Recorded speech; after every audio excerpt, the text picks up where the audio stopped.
For decades, we focused on the discussion possibly on the dam or just the reservoir or one user group, one species, or a singular environmental benefit. But you've provided a comprehensive scientific overview of the benefits of a free-flowing river for all Floridians. Both the science and the economics have supported restoration of this great Florida riverway. But we're still facing today two major challenges.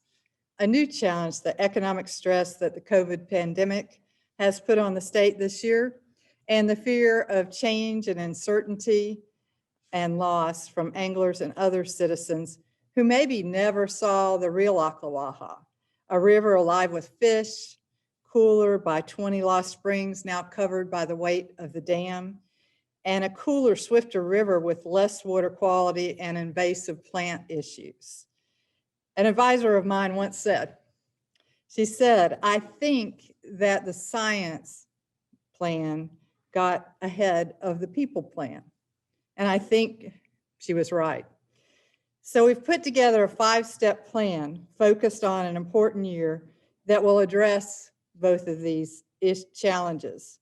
A revenue neutral plan with no significant outlay of cash, but with critical work that engages people in imagining and providing input on what a better Ocklawaha would look like to them. That process is well underway. Now, some have suggested through the years, let's do the restoration and then we'll worry about recreation. But one wise Putnam County Commissioner said, we have to show people what they will gain, not just what they will lose. We have to show people what they will gain, not just what they will lose. Let me show you a few examples of the concepts the UF students just created. The first one is called, the students called the Bartram Outpost.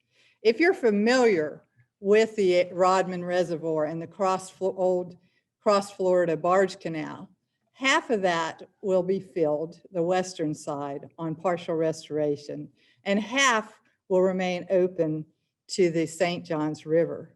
This creative idea creates a state-of-the-art bass and angler tournament center on the portion that connects to the St. Johns River, giving direct boat access to the St. Johns River, but also adding in things like a viewing dock for fishing and possibly manatee viewing.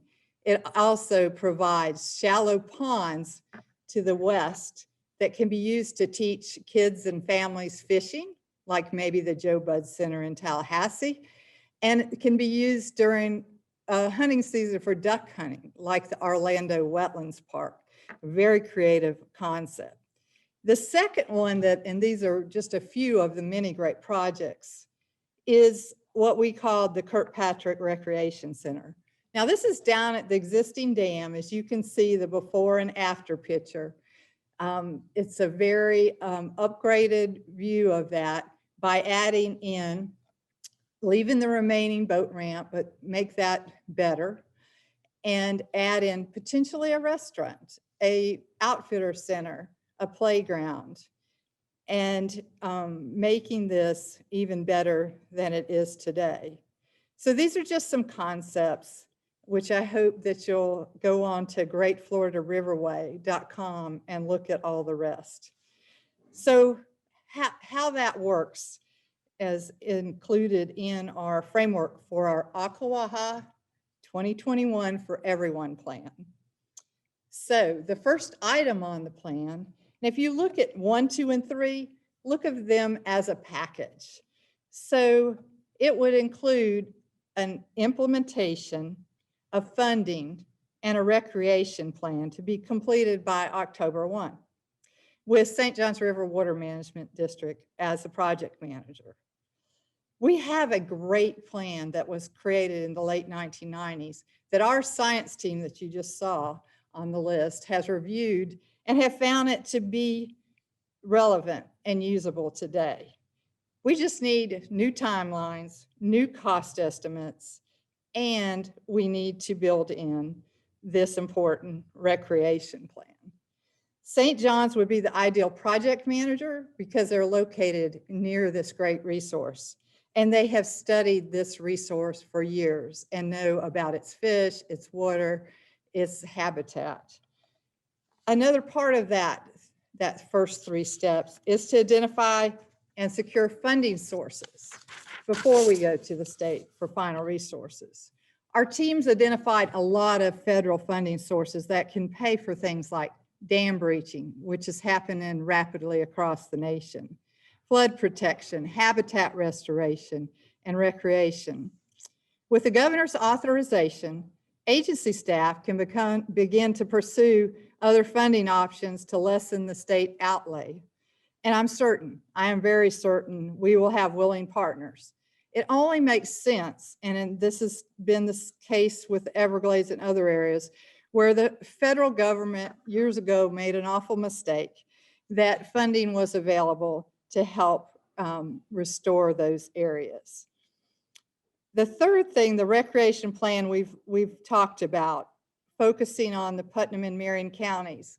So imagine what I just showed you, a world-class tournament hunter and angler center situated on the St. John's, continuous paddling trails, an updated Rodman recreation area, a steamboat driving tour, and more. I hope you go to greatfloridariverway.com and look at those concepts to just get us beginning to think together.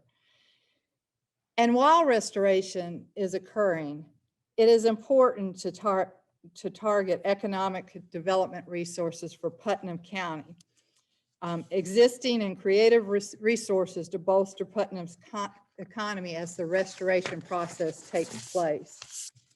And then finally, you take that implementation plan, the funding package that has been identified, and the recreation priorities, and then you ask for additional legislative resources in 2022. That's the Ocklawaha 2021 for Everyone plan.